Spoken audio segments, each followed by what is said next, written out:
Bonjour à tous, aujourd'hui on se retrouve pour une nouvelle vidéo sur le monophasé. On va parler ici donc de notation complexe pour les signaux alternatifs sinusoïdaux. Alors, ce qu'il faut maîtriser un petit peu avant de regarder cette vidéo, donc ce sont bien entendu les complexes en mathématiques. Donc il faut maîtriser les notations dites algébriques et trigo ou polaires, hein, je ne sais pas comment ils ont été définis. Voilà, trigo, polaire, hein, c'est équivalent.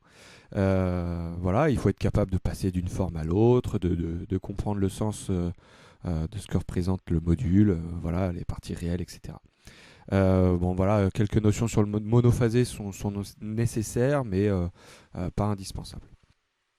Donc en alternative sinusoïdale, on se retrouve avec des signaux alternatifs sinusoïdaux, hein, donc de cette forme-là. Alors ici, je prends la notation avec X parce que on peut avoir indépendamment la tension ou le courant. D'accord. Donc, je ne vais pas noter U, je ne vais pas noter I, mais on peut associer X à soit une tension, soit un courant alternatif sinusoïdal.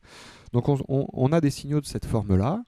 Et alors ce qu'on peut faire, c'est que mathématiquement, on peut associer à donc ce signal temporel un complexe qui va lui être aussi temporel, que je vais noter donc X de t complexe. Donc je note un petit barre en dessous pour indiquer que c'est bien la notation complexe du signal temporel.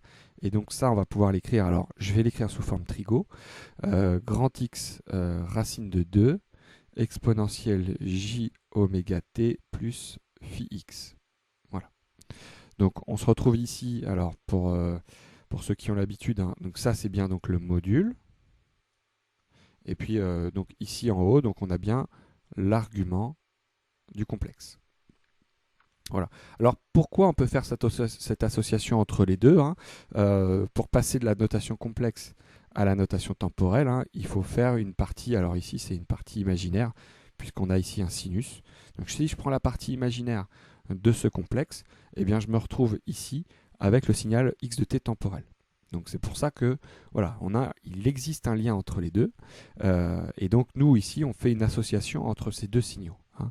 Donc ça veut dire que on va travailler dans le domaine complexe pour nous simplifier les calculs, on verra ça par la suite.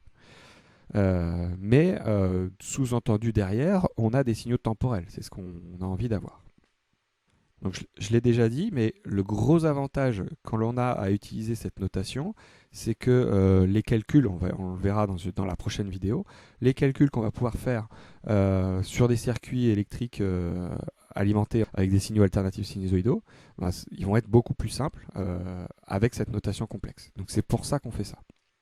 Donc dans ce domaine complexe, hein, si on utilise un circuit, si on a un circuit électrique alimenté en alternative sinusoïdale et que on a donc des tensions et des courants alternatifs sinusoïdaux dans le circuit, eh bien les lois de Kirchhoff, hein, elles s'appliquent. Donc ça va être particulièrement pratique pour trouver donc un nouveau courant à l'intérieur du circuit, etc. Donc on va voir aussi, hein, que en plus des lois de Kirchhoff, la loi d'Ohm va être aussi alors applicable, hein, dans le domaine complexe pour une résistance, mais on va aussi avoir une loi d'Ohm étendue à l'inductance et au condensateur. Donc on ne parlera plus de loi d'Ohm, hein, on parlera d'impédance complexe, mais voilà, on aura une espèce d'équivalent à la loi d'Ohm pour une inductance et un condensateur. Donc, dans la vidéo précédente, hein, je vous avais parlé d'une particularité de notation entre les physiciens et les électriciens. Eh bien, sur les complexes, c'est un peu pareil.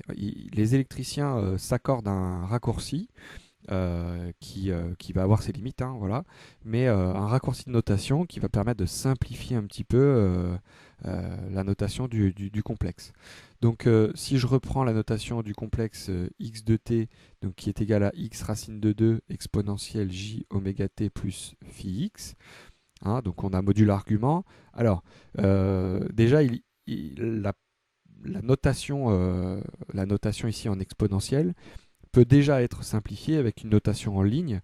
Alors c'est un genre de matrice, hein, où on va écrire x racine de 2, virgule, oméga t plus phi x. Donc hein, ici on retrouve le module. Et puis ici, on retrouve l'argument. Donc c'est une notation en ligne qui va permettre d'éviter d'avoir des exposants. Alors quand on a des fractions de fractions avec des exposants, ça peut être le bazar. Bon, voilà, cette notation en ligne va déjà simplifier un petit peu les choses. Donc ça, c'est déjà une notation.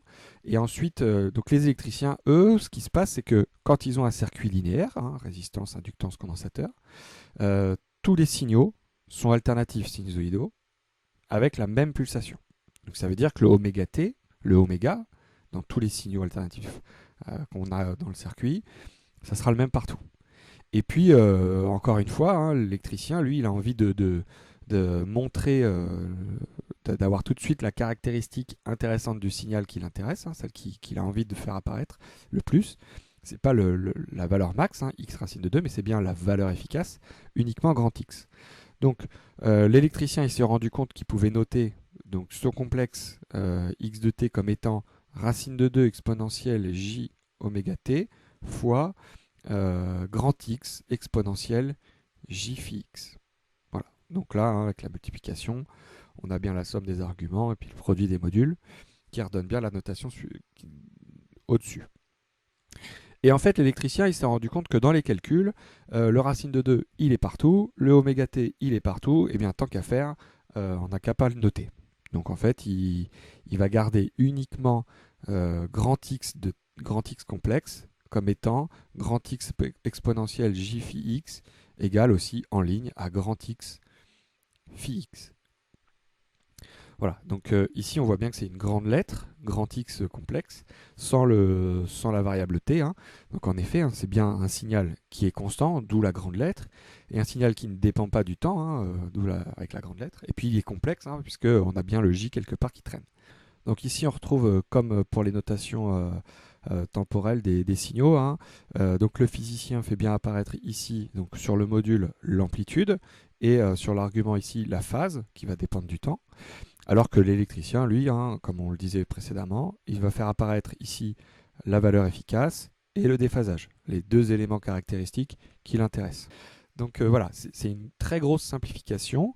Alors il faut faire attention, cette simplification a forcément ses limites de validité. C'est-à-dire que si on fait une dérivée temporelle de grand X complexe ici, on se retrouve avec 0.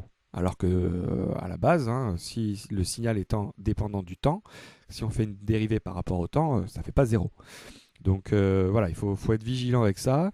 C'est un raccourci de notation, il a ses limites, voilà, mais c'est un raccourci qui nous permet d'aller plus vite dans les notations et voilà, de prendre un peu moins de place dans des fois certains gros calculs. Voilà, on arrive au terme de cette deuxième vidéo sur le monophasé. Merci de votre attention. Dans une prochaine vidéo, on va donc parler des impédances complexes. À bientôt.